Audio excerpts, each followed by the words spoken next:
Ya, oke, lanjut ke pembahasan tentang sitokin.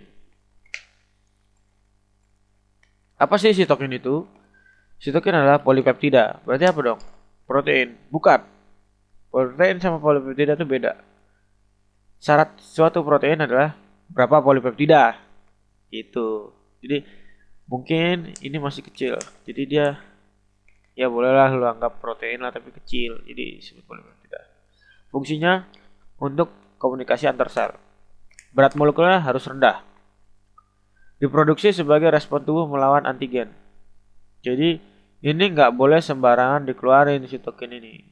Kalau ada sebenarnya ketika ada event-event tertentu aja, ketika ada bakteri masuk baru nih keluar. Berperan penting baik dalam imunitas alamiah dan adaptif. Innate immunity sama adaptive immunity. Perlu sih token.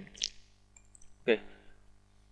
Nah, penamaan sitokin. Jadi dulu banyak nih nama-nama. Jadi sitokin tuh ada yang namanya limfokin. Jadi sitokin tuh baru gambaran umumnya gitu loh. Misalnya ceritanya makhluk hidup dari tumbuhan, manusia gitu kan. Nah ini sitokin tuh ada limfokin, monokin ya, interleukin, interferon, tumor necrosis factor atau TNF dan chemokin. Kita bahas satu-satu. Limfokin itu disekresi oleh limfosit, ya. Monokin disekresi oleh monosit dan makrofag. Ingat makrofag itu dari monosit. Itu harus tahu.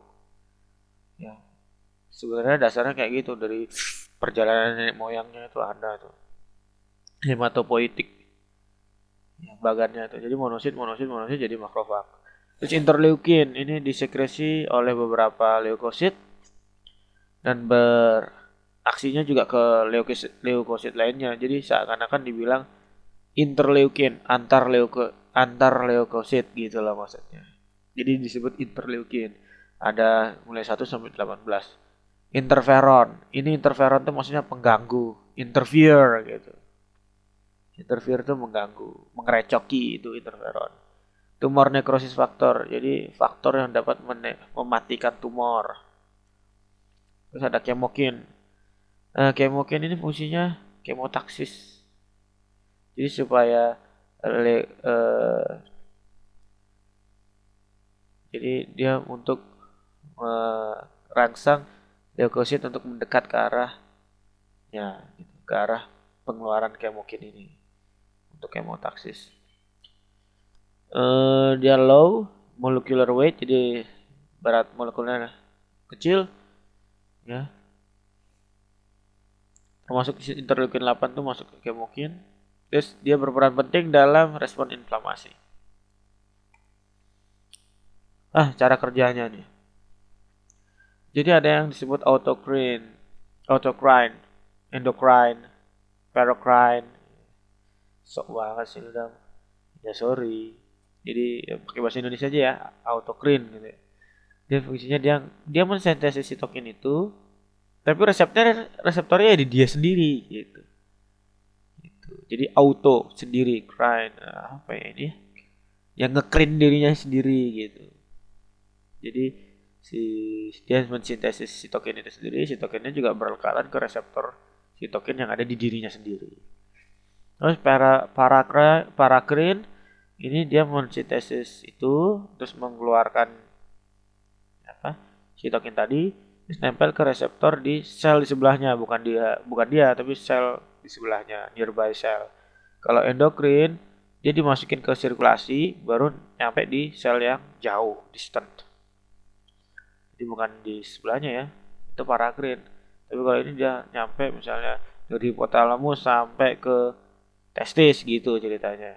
Jadi dia masuk ke sirkulasi dulu baru nyampe testis. Oke, tuh. Nah, sifat sitokin ada yang disebut pleiotropi. Pleiotropi itu maksudnya ada satu jenis sitokin misalnya. Dia berefek ke misalnya sitokin A. Dia ngefek ke sel B, misalnya sel B, terus menghasilkan efek C. Gitu. Terus sitokin A ngefek ke sel D. Nempel ke sel D. Terus ngefeknya jadi efek E gitu misalnya. Jadi kayak tadi gimana ya jelasnya? Jadi sitokin ini satu jenis sitokin ini ngefek ke satu jenis sel memberikan efek yang spesifik gitu.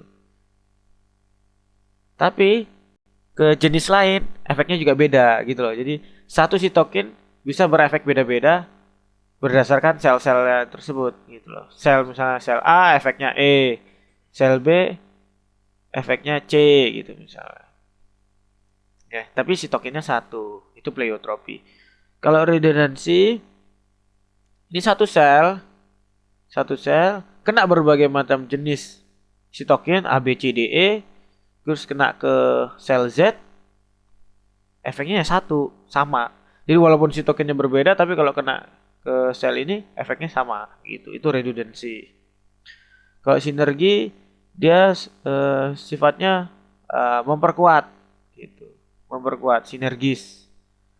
Ya, jadi misalnya ada sel ini, sel B misalnya, kena kena sitokin satu, terus ditambah lagi sitokin 2, efeknya yang tadinya cuman sedang jadi gede efeknya, itu sinergi.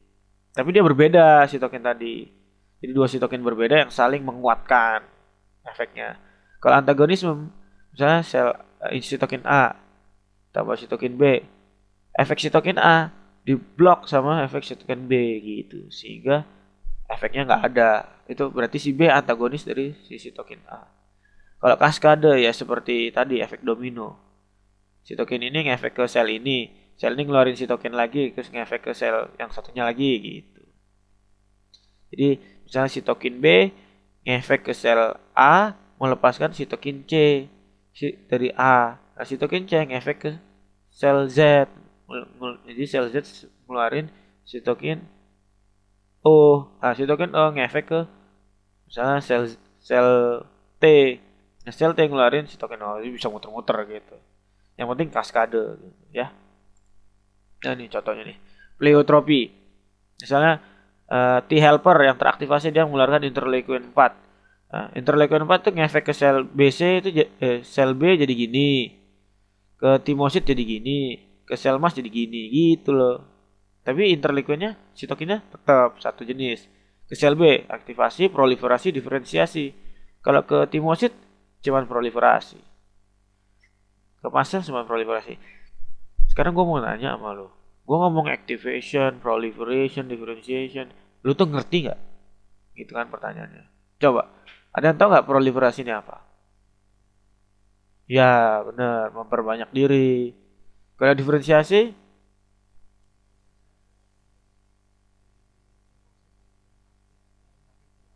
merubah efek dia. Misalnya efeknya jadi itu dia tuh diferensiasi, dia tuh adalah sel, misalnya sel. Jadi diferensiasi itu dia berubah bukan dirinya lagi. Misalnya bukan dirinya yang sebelumnya. Misalnya gue misalnya diferensiasi itu different, beda. Jadi dia beda dari yang sebelumnya gara-gara interleukin itu. Dia berkembang ke arah yang berbeda dari sebelumnya.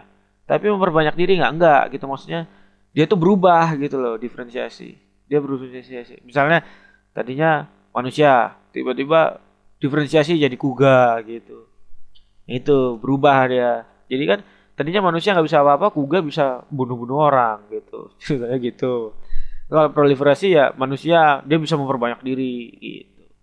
Kalau aktivasi ya aktif tiba-tiba. Ya aktif lah, gimana sih lu? Kalau proliferasi memperbanyak diri. Gitu ya. Ini pleiotropi. Jadi satu efek, satu sitokin efeknya macam-macam untuk setiap sorry. Efeknya bisa beda-beda tergantung selnya gitu. Oke. Nah, redundansi. Jadi bisa efek ini sitokinnya macam-macam nih, bisa IL-2, IL-4, IL-5, tapi efeknya sama. Bisa IL-2 ke sel B jadi proliferasi. Ternyata IL-5 juga bisa kayak gitu. Ternyata IL-4 juga sama gitu. Terus ngapain sih harus beda-beda? Nanti lihat di ujung ya. Sinergi. Sinergi nih. Jadi IL-4 ditambah IL-5 menyebabkan induced class switch to IgA. Efeknya gitu, dia berubah kelas jadi IgA. Bisa tuh IL4, IL5. Nah, kalau ini IL4 dihambat sama interferon gamma sehingga ngeblok ke perpindahan kelas jadi IgA. Paham nggak? Ini antagonis, yang ini sinergi. Ya. Nah, ini kalau kaskade ya ini. Jadi T helper yang teraktivasi mengeluarkan interferon gamma. Interferon gamma merangsang makrofag untuk mengeluarkan interleukin 12. Interleukin 12 merangsang T helper yang aktif untuk mengeluarkan interferon gamma. Makrofag lagi, muter lagi gitu. Itu kaskade. Oke. General properties of cytokine. Jadi properties apa ya bahasa Indonesianya? Apa ya? Kekhasannya. Apa ya maksudnya? Ciri-ciri umum lah, ciri-ciri umum sitokin. Ciri-ciri umum sitokin adalah sekresi sitokin cepat dan juga self-limited. Dan sekresinya cepat dan juga self-limit, terbatas. Dia sendiri yang membatasi. Sifat sitokin secara umum berupa pleiotropik dan redundansi. Secara umum itu kayak gini. Bukan berarti yang sisanya nggak ada, cuman sedikit. Yang paling umum tuh pleiotropik dan redundansi. Redundansi tadi gue udah jelasin. Satu sitokin biasanya mempengaruhi sintesis dan aksi sitokin lainnya. Aksi sitokin bisa lokal maupun sistemik. Contohnya tumor necrosis factor. Sitokin memulai pekerjaan dengan terlebih dahulu berikatan dengan membran reseptor spesifik pada sel target. Jadi sitokin itu kayak ligand dong, bener. Jadi dia punya reseptor, iya pada sel targetnya. Fungsinya adalah mediator proses imunitas, contohnya tipe 1 interferon.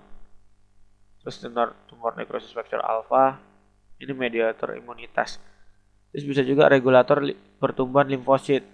Misalnya aktivasi dan diferensiasi, contohnya interleukin 2, interleukin 4, interleukin 5, interleukin 12, itu adalah untuk regulator pertumbuhan limfosit atau limfosit, regulator pertumbuhan limfosit seperti aktivasi dan diferensiasi gitu loh maksudnya. Activator of inflammatory cell, jadi dia akan fungsinya mengaktifasi sel-sel inflamasi. Seperti contohnya tipe 2 interferon gamma. Dia juga bisa menstimulasi hematopoiesis. Hematopoiesis apa? Pembentukan sel-sel darah. Ya, mulai dari mieloblast, megakariosit, terus apa lagi tuh? Prekursor limfosit, itu ada tuh ceritanya. Enak gua. Itu hematologi itu. Udah baca aja. Jadi dia akan mensimulasi ada interleukin 3, GM-CSF, IL-7 ini fungsinya untuk menstimulasi pembentukan sel. Nah ini coba lu lihat. Kita mulai dari mana ini enaknya ini ya? Oke. Makrofag nih ya. Makrofag menyebabkan inflamasi. Dia mengeluarkan sitokin yang memperantarai inflamasi, contohnya interleukin 1. Ya. Itu demam sih, sorry. Ini inflamasi, beda. Cytokine promotion of the helper cell differentiation. Ya, makrofag ini bisa ngeluarin sitokin untuk hematopoiesis. Dia juga bisa merangsang imunitas adaptif. Ya kan? Terus dia juga merangsang inflamasi. Terus dia juga merangsang T helper yang istirahat dia jadi aktif. Ya, T helper yang aktif melepaskan sitokin lagi untuk inflamasi, untuk hematopoiesis gitu loh. Jadi muter-muter intinya. Jadi intinya muter-muter. Sitokin itu kalau lihat dia juga timbal balik ke sini ya kan. Ya, terus dia itulah intinya. Sitokin itu kompleks sekali. Cytokine promotion of activation, differentiation, proliferation, cell death of T cell, B cell, macrophage, dendritic cell, NK cell, and other leukocyte. Jadi Ya gitulah, sitokin itu cara kerjanya gitu, muter-muter. Kadang-kadang penempelan ini ceritanya nih, makrofag nih, makrofag dia mempresentasikan antigen kan oleh MHC kelas 2, terus dikenal ini ada reseptor T-nya, sel T-nya, udah tek klop, terus akhirnya dia ngeluarin sitokin. Sitokinnya ngefek ke sini. Nanti akhirnya ini ngeluarin sitokin, ngefek ke sini. Nanti ini jadi nggak, oh gitu loh. Ya, terus dan seterusnya. Ikutin aja panahnya. Waduh, ini lo baca sendiri aja ya. Cara baca tabelnya gimana? Nah, ini ada sitokin. Ya, nah, sitokin ini sekresi oleh ini. Nah, target dan efeknya tuh ini. Dan ini dibagi dia. Yang bagian sini adalah ada innate, yang ini adaptif. Kita baca sendiri aja. Ini yang lebih jelas lagi. Misalnya ini ada sitokin dari innate immunity sama adaptif. TNF ya kayak gitu ya. Nah, siapa yang sumbernya yang ngeluarin si makrofag ini positif gitu kan. Fungsinya buat apa gitu. Yang menyebabkan dia ngeluarin itu apa? Ini produksinya gimana? Tinggi apa rendah?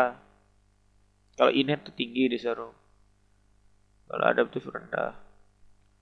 Ini lokal dan sistemik biasanya innate immunity. Kalau ini adaptif lokal. Peran dalam patogenesis penyakit, nah itu untuk shock septic. Ini bisa juga local tissue injury. Corticosteroid, cyclosporin.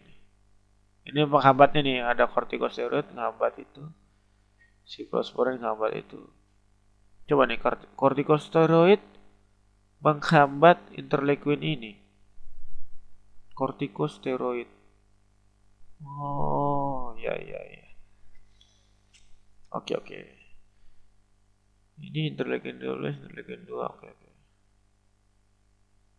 Jadi tahu kan corticosteroid? Iya. Dia bisa menghambat ini.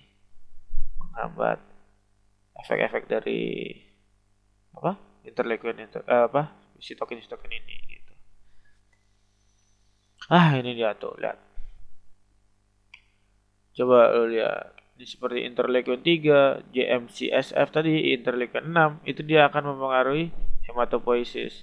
Tuh lihat, erythroid progenitor, jadi erythropoietin, eritrosit, megakaryosit, platelets atau trombosit, basophil, progenitor, basophil gitu. Dan itu ada juga tuh dari situ diperkuat lagi oleh ini gitu loh ya, interleukin 5. Ini self renewing hematopoietic stem cell, dia juga ngeluarin sitokin yang merangsang dirinya sendiri gitu untuk kesini terus ya, bisa lah. Nah ini yang untuk natural killer belum tahu nih sitokinnya apa. Ke limfosit T IL-7, ke limfosit B IL-7 juga sama. Ya itu lihat aja ya di situ. Dari sini mau ke sini pakai apa? Dari sini mau ke sini pakai apa? Nih coba lihat. Ya ini ya dibaca sendiri aja ya sebenarnya. Yang penting lu tahu sitokin itu tadi apa konsepnya. Udah di awal gua jelasin. Nah ini coba lu lihat. Ini kayaknya penting kemarin. Nah, jadi ceritanya si makrofag atau sel dendritik alias antigen presenting cell, dia mempresentasikan antigen ke sel CD4 yang naif, yang polos, nggak tahu apa-apa. Setelah itu dia akan ngeluarin interleukin 2 dan itu akan merangsang dirinya sendiri untuk lebih aktif. Oke. Dia kalau dirangsang oleh ini coba lu lihat di sini. Interleukin 4 dia akan berubah jadi T helper 2. T helper 2 itu untuk apa? Alergi, eosinophil, IgE. Gitu ya. Tapi coba kita lihat di sini. Dia akan setelah T helper 2 terbentuk dia akan ngeluarin interleukin 4, interleukin 5 gitu ya, segala macam. Ini untuk menghambat apa interleukin 4 nih? Untuk menghambat supaya si ini yang lainnya tidak ke sini. Tidak jadi T helper 1. Nih, ya. Jadi interleukin 4 dia ini buat menghambat si CD naif T0 ya, T0 kalau lo tahu naif T cell supaya tidak jadi T helper 1. Karena yang lagi dibutuhkan apa? Lagi alergi nih, lagi cacingan nih gitu. Gua nggak butuh T1, nggak ngefek soalnya. Gitu. Paham nih. Nah, IL-4 selain menghambat ke sini tapi IL-4 ini akan terus autokatalisis untuk pembentukan TH2 terus. Jadi IL-4 ini untuk merangsang si T0 tuh ke arah lebih ke arah sini. Terus siapa yang merangsang ke arah TH1 yaitu adalah interleukin 12. Interleukin 12 yang dikeluarkan oleh si makrofag. Dia akan merangsang si T0 ke arah TH1. Nah, TH1 ini untuk apa? Delay type hypersensitivity. Tahu delay type hypersensitivity. Jadi dia itu alergi tapi efeknya baru ada setelah seminggu setelah terpayar gitu. Oke. Terus opsonnya for complex fixing IgG. Ya. Jadi 12. Nanti akhirnya T helper 1 ngeluarin interferon gamma. Interferon gamma membuat positive feedback ke makrofag untuk ngeluarin interleukin 12 lagi buat arahnya terus. Jadi ke TH1. Interferon gamma bisa langsung merangsang si ini supaya jadi T1, TH1, si T0. Nah, interferon gamma dia akan ngehambat supaya tidak berkembang ke TH2 karena yang perlu TH1. Gitu loh intinya. Nah, ini yang disebut ada antagonisme di sini kita lihat. Ya. Oke. Lanjut. Nah, ini coba kita lihat nih. APC, antigen presenting cell ya. Dia menunjukkan antigennya. Terus ini ada T cell receptor, TCR. Terus dia nanti akan ngeluarin sitokin berapa tuh? Ada dia ngeluarin interferon nggak tahu nih interferon gamma dari mana nih. Pokoknya dia punya reseptor interferon gamma interleukin 4. Nah, interferon gamma fungsinya untuk jalur STAT1 nih. Wah, ngerti sebenarnya udah kayak gini. Intinya dia akan positive feedback interferon gamma. Jadi interferon gamma akan mempromosikan supaya sel ini mau arah perkembangannya kemana gitu. Ke TH1. Ingat interferon gamma tadi ya TH1. Interleukin 4 menghambat ke sini. Interleukin 5 juga menghambat ke sini. Tapi kalau interleukin 4 dia lewat jalur STAT6, GATA3. GATA ini menghambat TBET. TBET ini menghambat GATA gitu. Ini jalur sebenarnya. Terus interferon gamma dihambat produksinya. Ya, interleukin 4. Jadi interleukin 4, 5 akan arahnya ke TH2 buat alergi tadi. Sebenarnya sama ya kayak tadi, ini cuma lebih jelas. Aduh, ini reseptor sitokin. Ada 5 tipe reseptor sitokin. Residu sistein yang sangat conserve. Ini conserve sistein, kelas 1 sitokin reseptor, kelas 2 sitokin reseptor, TNF reseptor, itu macam-macam sih sebenarnya. Immunoglobulin superfamily reseptor. Ini reseptor untuk imunoglobulin. Sebenarnya gue juga nggak terlalu pelajari detail ya kayak gini-gini nih. Yang penting intinya sitokin tuh punya reseptor gitu aja. Yang conserve. Jadi dia punya residu sistein yang sangat conserve, terjaga. Ini ada WSX, WS nih. Kemarin tuh kalau lihat W itu maksudnya adalah triptofan asam aminonya. Untuk yang S cysteine. Untuk yang X terserah mau apa. Nah, untuk W balik lagi. Jadi aturannya gitu. Ya. Jadi ada residu WSX, WS. W itu selalu triptofan, S itu cysteine, X itu boleh asam amino apa. Gitu ya di sini ya. Gitu. Makin besar subunit, makin kuat ikatannya. Ini subunit. Oke, oke. Jadi THL/1 tadi yang gue bilang di sini tadi, mana tadi? THL/1 sini untuk lebih ke bakteri. Dia dihambat oleh interleukin 4 ya, perkembangan yang sana. Kalau yang TH2 itu tadi parasit. Nah ini udah tadi, ya ini. Aduh, jadi iya ini macam-macamnya ya. Ya coba lo pelajari sendiri lah. Ya, yang penting lo tahu aja lah ada reseptor sitokin. Pusing juga gue juga nggak ngerti juga sebenarnya, jujur aja sih. Gue juga buat apa ngerti kayak gini. Yang penting kita tahu ada reseptornya. Ada G protein couple, reseptor terkoppel protein J. Struktur dari reseptornya. Jadi reseptor sitokin itu akan menginisiasi sinyal karena apa pengikatan sitokin tadi. Ya kayak ligan lah, kayak hormon juga, kayak neurotransmitter sama lah intinya. Yang penting yang jelas dia itu adalah mediator kimiawi. Terus dia akan mungkin beberapa sitokin tertentu reseptornya akan memberikan itu apa signal transducing yang umum subunitnya itu untuk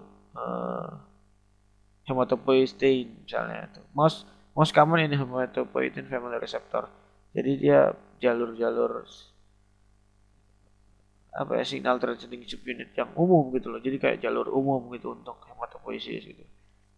Based on this, several subfamilies of hematopoietin family receptor, class 1 receptor, have been identified and in subfamily and has an identical signal transducing subunit. Ya baca aja deh gitu. Gue juga nggak terlalu ngerti ya. Yang penting lu tahu lah sitokin tuh ada gitu dan dia bisa mediator kimiawi pada proses inflamasi. Gitu. Intinya gitu sih yang mesti ngerti. Cuman kalau lu mau baca ya baca aja ini. Ini menurut gua terlalu advance ya. This common subunit may account for the similar function of different cytokine. Ya, ini baca aja lah. Nah, ini macam-macam nih. Udah coba lihat nih. Defects in gamma chain. Mana ya? Ini ada rantai gamma of interleukin 2 receptor subfamily result in congenital X-linked severe combined immunodeficiency. Oh gitu. Ini misalnya hilang, itu bisa penyakit kayak gitu. Julus dikarenakan banyak kehilangan all the cytokine function mediated. Jadi fungsi-fungsi cytokine yang termediasi oleh interleukin 2 reseptor subfamily. Ya gitu lah. Ini pokoknya kehilangan ini repot jadinya ada penyakit. Gunakan terapeutik sitokin mengembalikan defisiensi seluler yang kalau memang kekurangan sitokin. Terus bisa terapi imunodefisiensi, terapi kanker dan pasien yang ditransplantasi. Ya bener nih. Apa? Misalnya jaringan yang ditransplantasi bukan dari jaringan tubuh lo, dari jaringan orang kan spesifik sifatnya. Gak dikenal kan jaringan orang yang baru itu bakal memberikan reaksi imunologis gitu. Jadi kita harus kasih terapi sitokin supaya jaringan baru itu bisa diterima gitu loh. Supaya kan ditransplantasi emang jantung lu ditransplantasi ke lu sendiri. Orang jantung lu rusak, lu pakai jantung orang lain kan misalnya gitu. Ya jantung orang lain itu kan belum tentu diterima sama tubuh lu. Pasti ada reaksi penolakan. Nah itu dikasih terapi sitokin gitu. Terus terapi alergi dan asma. Contoh terapi sitokin, soluble T cell receptor, anti L2R, analog interleukin, sitokin dengan konjugan toksin. Nah, baca aja lah. inhibitor atau antagonis sitokin. Sitokin tuh contohnya tumor necrosis factor tuh kalau lihat. Dia ligating its cellular receptor, nempel. Sitokinnya nempel. Surat. Signal begins inflammation proper. Jadi signal akan memulai proses inflamasi. Ini sel sistem imun. Cytokine receptor with capture TNF. Reseptor soluble TNF dapat mengganggu proses inflamasi TNF.